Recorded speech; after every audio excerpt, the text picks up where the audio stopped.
Ladies and gentlemen, thank you for joining us here at Twist Gaming. We are coming to you live on Twitch from Origins Game Fair in Columbus, Ohio. I am Ann, and I am joined today with... Jeff, the co-host. And Christopher Chung. Christopher. Yes. You are the designer for... Lanterns to Harvest Festival.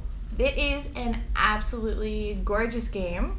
Excellent, thank you. Congratulations. Thank you so much. And Renegade Games is publishing that game? Yep, it's a code published with Foxtrot Games and Renegade Game Studios, and a whole bunch of international design publishers as well. So Pegasus Spiel, DeVere, Korea Board Games, to name a few. Cool. Yep. Very cool. Mm-hmm. I'm curious, I guess about you. Was Lanterns the first game that you've done? Not technically my first design. As an amateur designer, of course, you have those games that never go anywhere. Mm-hmm. But as the first big published game, yes, this is my first. Very exciting. Mm-hmm. It's very cool. Yeah, that's a lot of success for your first game, man. Good Can't job. complain. Congratulations. To hit like such wide distribution. Exactly. That's awesome, man. Thank you. Yeah, it's great. What inspired you to create this game? I was actually at a game design, kind of not necessarily a competition, but a game jam. Basically, any participants wanted to make any games. So I was surrounded by video game developers and whatnot, but a few board games. So I had an idea for a board game, but I just wanted an open concept, I wanted to follow any theme they had. So one of the themes that they presented us was about perspective. And I went, what? Perspective? That's I can't really turn that into a theme. Maybe you're thinking from an ant's perspective or maybe a bird's perspective, but maybe perspective of a human's life. I have no idea, right? So I pretty much sat on my butt and did nothing for most of the time with the actual game jam. And I started. That is a bummer. Exactly, right? And I started making tiles because I've always wanted to make a tile laying game. So when it dawned on me that as the game progressed, however you see the game is how you play the game, mm-hmm. That's when I said, okay, it has perspective. So this fits. This fits, correct. And so ever since that initial 24-hour to 48 hours, the game was pretty much set, and it was just about making it work.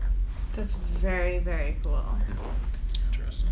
Yep. What originally got you into board games? In terms of designing, I actually had a dream that I made a board game, and that was one of the first. What were you doing that week? I have no idea. I think I was just going delusional. But I knew I was sleeping at that point. But I was playing a game that I made, and friends and family enjoyed it.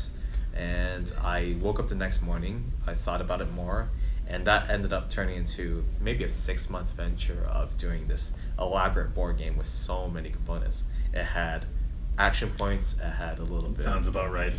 Most first designs, you're gonna throw everything you love in. Oh my gosh. You refuse to take it out because you love it. Yep. And you won't touch it forever, ever. Again.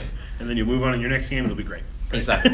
And it had flavor text. Oh gosh. So I took that consideration and said, I shouldn't be making this kind of game, but I wanted to make something, more to my suit. So the Game Artisans of Canada, they gave me advice to definitely start on something you're comfortable with, and then go forward if you want to start doing complicated games. And I started making games like Lanterns. Before that, before design. Yep. What drove you to tabletop in general? As a kid, were you playing casino games? And that's definitely the case for some people, or they got in through D&D or Magic. The odd casino game, of course. I couldn't actually go to a casino.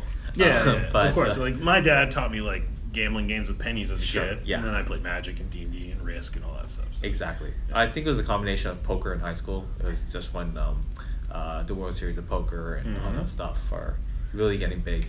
Yeah. And then I finally got to Catan as a Christmas present, so that was my first introduction. Cool. And like most people, when you play Catan, you're hooked. Gateway board game. Exactly. Yeah, absolutely. Yep. Cool.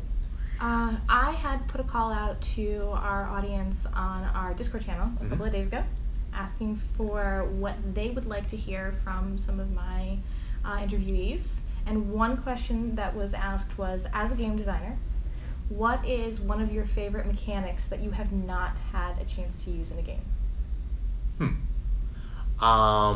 I would say, because because I've already done set collection, done a few of that, Done a few of those. Yeah, I know, exactly.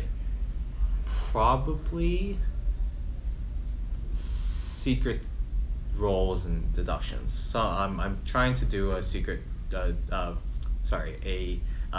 deduction, hidden trader kind of game right now.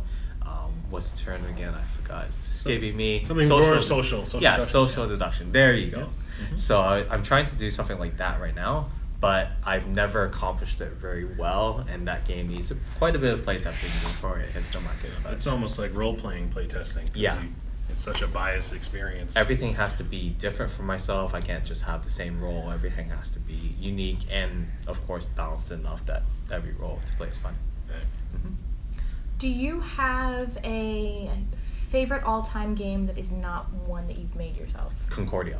I think Concordia and Parade are my top 2 favorite games of all time. What is it about those games that you really enjoy? So for Concordia, it's the action selection that you have with the cards. So everyone starts off with the same cards. And with Matt Gert's games, he actually does a lot of rondel games. But this one takes the simplicity of citadels where you have the same hand, but adds a map, resource generation, and when you can only play one card on a round, you have to think about what card you want to play, and then everyone else can feed off of that card, so you really pay attention to what players have. And as for Parade, it's so deceptively simple. You're just collecting cards and adding them to Parade, but every card you get is negative, and negative is negative. You don't want cards. So I love bad. Yeah, I love like that. an inverted collection. Exactly. I love that. So. Yeah. Very cool. At Origins, Mm-hmm. there are a lot of new games coming out. Right. Are there any games that you've seen as a designer and you're like, man, that's a really cool mechanic, or that's a really interesting way that other designer looked at doing this? Yeah. There's definitely one. One is Sidereal Conquest. That's one by WizKids. Mm-hmm. So, wow. I don't play very many 4X games, but I have played Cosmic Encounter before, but that's not really 4X. Yeah. So Sidereal Conquest by WizKids, it multiplies that formula by many. You have asymmetrical rolls, but every card in that game, and they boiled it down so you don't even have a board, you just have cards. The only thing is that when you have so many powers that do different things, you have to keep track of all your resources, who you're trading to, and it was just an experience in and of itself. So the box says 2 hours. Per player? It felt like it. It took almost 5 to complete. Oh, wow. Yeah, so it's definitely not a con game that you're gonna break out if you haven't played the game before. But it's definitely one game that if you want to take a look at for a 4X, boil it down to its essentials, it's a very fun game. Cool. That's awesome. Yeah. Do you have anything else in the works that you'd like to share with me? Anything that you haven't told anybody else? Any secrets you want to share personally? Secrets, no. Spill it. Yeah, exactly, right?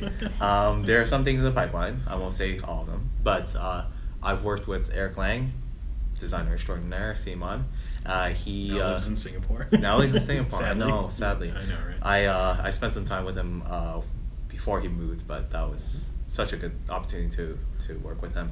So we're doing the Bloodborne expansion together. Awesome. And we're almost ready to get that printed. So Sweet. We shall see. It's very, very exciting. Mm-hmm. Working with Simon is good times. Exactly. Yeah. And profitable. It's good for a designer. It is. Absolutely, man.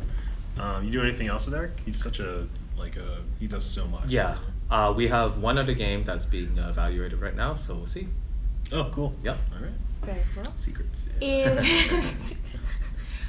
If you are somebody who is trying to break out into game design, what are your best top 3 pieces of advice? Top 3. Usually they ask me 1, but 3 go. I'm gonna. All right, you're gonna ring it out. Yeah. So the first one, the 3 P's of game design: playtest, playtest, playtest. You keep on playtesting as much as you can. I've been guilty of not playtesting enough, but definitely the more I see the game, the more it gets better over time. So that's 1. 2 is to network. So a lot of this is not what you know, is who you know as well. So had I not been able to reach out to the game artists in Canada who are my friends now, you know, have I not been able to be on Twitter and have a large social network of people who I can talk to, I probably wouldn't have the same level of success. And of course, Lanterns was born out of Twitter, essentially. So it's easy to network in this industry too. Exactly. Yeah, that's the same advice I usually give. Yep. Network. So networking, playtest, and the last one is not being afraid to go out of your comfort zone, I think. So for a lot of my games, I want to explore something I haven't done before. So for example, I've worked on a word game, I'm working on a social deduction game, I'm working on a tile placement game. So there's a lot of things that I want to accomplish within my own portfolio, and I never want to be typecasted as someone who just does tile laying games because of Lanterns. So definitely broadening your experience.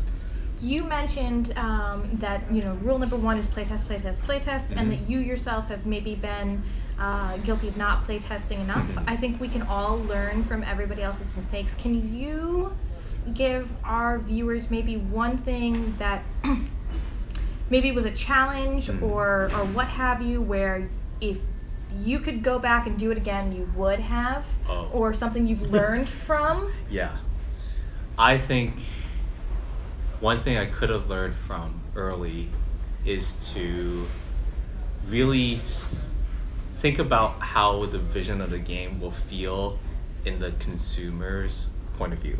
So they see the game on the shelf, they know it's a finished product, but the back end of it is, as a designer and talking to publishers, they have to see how the game will be received by the public.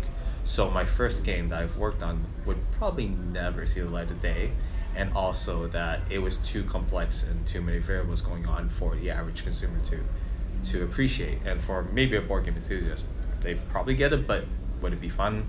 Looking back, I don't think so.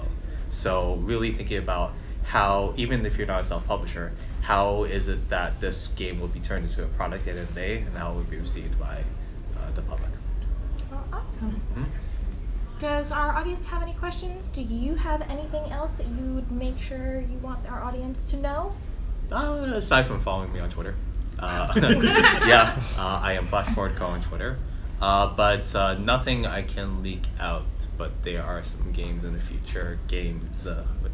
So. Very cool. Yes. That must be exactly. very exciting. That is. Awesome. So Twitter, any other social media? I'm on Facebook, but I'm guilty of not using it too much. So please don't. Don't have me on Facebook. Don't I'm not there. Facebook. Yeah. So, but yeah. Anytime that people want to reach out to me for any design question, I'd be happy to do so. And Twitter again is one more time? Is FlashForwardCo. Awesome. Thank you so much for taking the time so much. to do this. That's great Really advice. appreciate it. Appreciate it.